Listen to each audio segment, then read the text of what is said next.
The AK74U might possibly go down as one of the Call of Duty greats. It stood the test of time with it first being introduced back in 2007 with COD 4 and it has gone on to feature in about a dozen games such as Black Ops 2, MW3 and more recently with MW2 2022. So today I am going to be taking the AK through each and every zombies game that it is available in and trying to get to round 50 with it. We start off with Black Ops 1. I'm not gonna lie, it's incredibly nice to start one of these videos not on World at War. Game straight up feels like it's been held together with duct tape, you know? Call of the Dead was the map of choice for our first run. I won't lie, I was contemplating not doing Call of the Dead on Black Ops 1 and saving it for Black Ops 3, but I decided not to, as the AK wallbuy on this map is in a very nice place. Plus, Call of the Dead isn't the hardest map anyway, so why not use that to my advantage on this game? I mean, Black Ops 3 doesn't really need to get any easier, you know? For once, this run didn't start with me buying the M14. I know that doesn't mean I betrayed M14 gang and went with the Olympia. I actually just didn't buy a starting gun for once. Instead, I risked my life by knifing zombies for the first few rounds until I had the cheddar to go and buy the AK on round 4. With the AK acquired, the only thing to do was to go and turn on the power and buy some perks. The sensible thing here would be to grind out the needed points and then head off to the ship for power and jug. What did I do? I went straight to the ship with barely enough points for power and proceeded to spend the next round or so frantically running around the ship trying to get the points, all whilst dodging zombies. Do not recommend.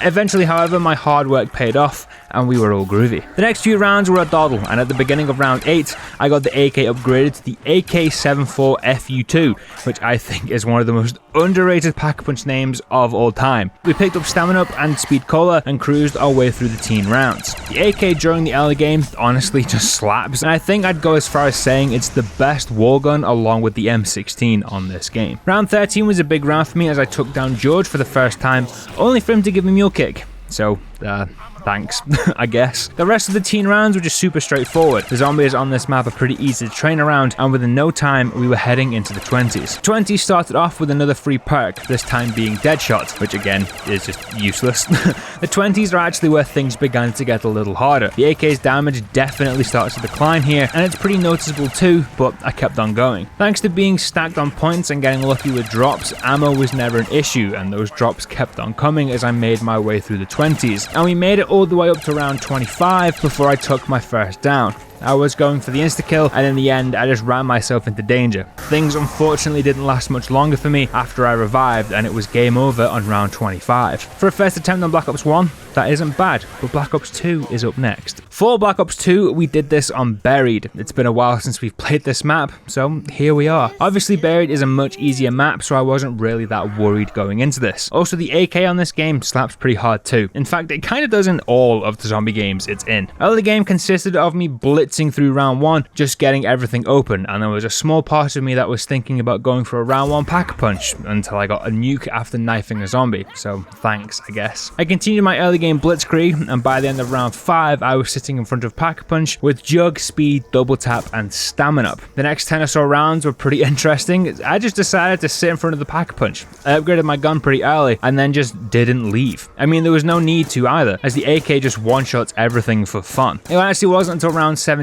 when I left Pack-a-Punch, and on my way back to the town, I also grabbed Vote Trade as my second free perk. I'd gone from camping in one hallway just to camp in another, this time the one at Jug, as the AK was just popping heads for fun. I didn't see the point in training when I could just, click on heads. The strike worked for a little while longer until, well, it didn't. The AK was a machine until round 25 where I took it down. Now the down itself may have also been attributed to my own carelessness, but to keep my ego intact, we're definitely going to blame the gun, okay? After reviving, I was kind of screwed as I no longer had the chance to get a quick revive thanks to the Tombstone perma perk. Well, unless I of course went through the mansion again, which I didn't because quite frankly that idea didn't even cross my mind. Instead, I continued to live out the rest of my rounds like a hermit as the AK was still capable of putting in the work, and it did so pretty well too until round 30. I get completely overwhelmed and well, it's good night from me. I take a second and final down. Round 30 isn't awful, and it was a +5 to our previous attempt. But up next is Black Ops 3. As this is Black Ops 3 and the AK is only available in the box here, I decided to whip out the old mod menu and just give myself the gun on round 1. With the AK in hand, I hung about in the starting room for a few rounds and grinded together some cheddar. Round 4 we got power on, and the goal now was to get Pack-a-Punch open. I spent the next couple of rounds activating the landers, and on round 7 they were done. Pack-a-Punch may have been open, but with it being round 7 and the fact I still had no perks,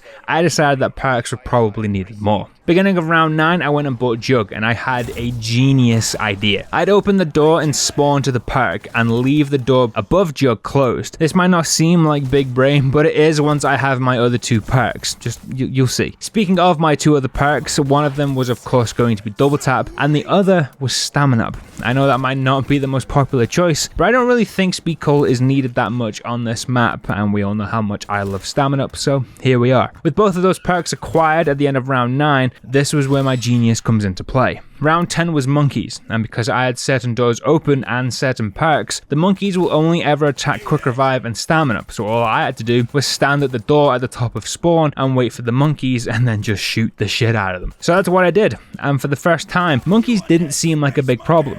Well, for now at least. End of round 12, after grinding together a whole bunch of points, I got the AK upgraded, and I didn't go with an AAT as I thought it might make things a little bit too easy. With the AK Pack-a-Punch, the round just went by in a flash. The teen rounds were a joke, to be honest, and most of the 20s went by without any real trouble. It wasn't until I crossed into the 30s where things began to get spicy. The gun itself was still stupidly strong. The main issue was ammo. I was allowing the use of cashbacks and raindrops simply for the maxis, but as the rounds got higher, I was needing more and more ammo, which was becoming increasingly difficult to get a hold of. The 30s were a struggle, as I had to hope that the zombie gods niced me with every drop and gobblegum, which they did for the most part. The monkey rounds were also a struggle at this point, as often or not I'd have to end up wasting my cashback or raindrops just for that round so I could take out the monkeys, which was a waste of a gobblegum, but it was kind of needed. Things got especially difficult as I closed in around 40. Ammo was coming and going quicker than I could keep up with, but somehow we made it into the 40s. However, it wouldn't last.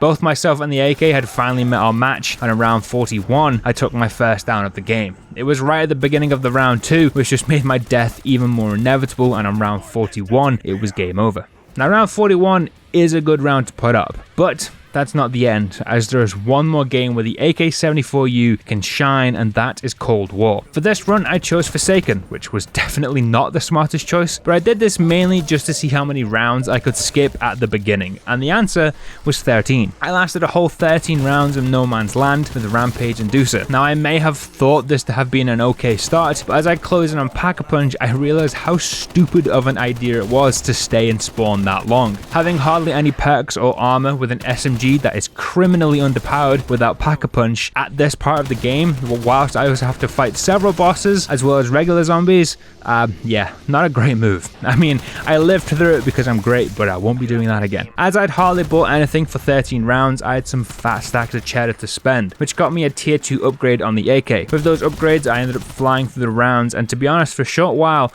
I felt kind of unstoppable. That was until every single boss zombie and its nan decided to start spawning, and that is when things got a little hectic. Actually, things were batshit insane from about round 25 onwards. With the insanity levels being raised, I decided that would be a good idea to get some extra perks, and around 27, that's exactly what I did. At this point, we already had a maxed out AK, and I'm not gonna lie, it wasn't as good as I remember it being. Now, before recording, I did do some minor tweaks to my original build for the AK, but the most notable one was swapping out the Task Force barrel for the one that does extra armor damage, and I'm not gonna lie, I was kind of thinking that ruined the gun. Even though the AK wasn't doing as well as I'd hoped, I was still managing to get up the rounds, and before long we were making our way through the 30s. But around about midway through the 30s, things began to spiral downwards, as the AK took a one-way trip to Struggle Town. Now it was probably mostly down to the sheer amount of boss zombies and just general chaos, but as I got closer to the 40s, things got pretty damn hard. The AK was in the dregs, and around 41, I finally took my first down. Upon reviving, it wasn't looking good for me. I was basically 2 hit at this point, and there was just too many things going on.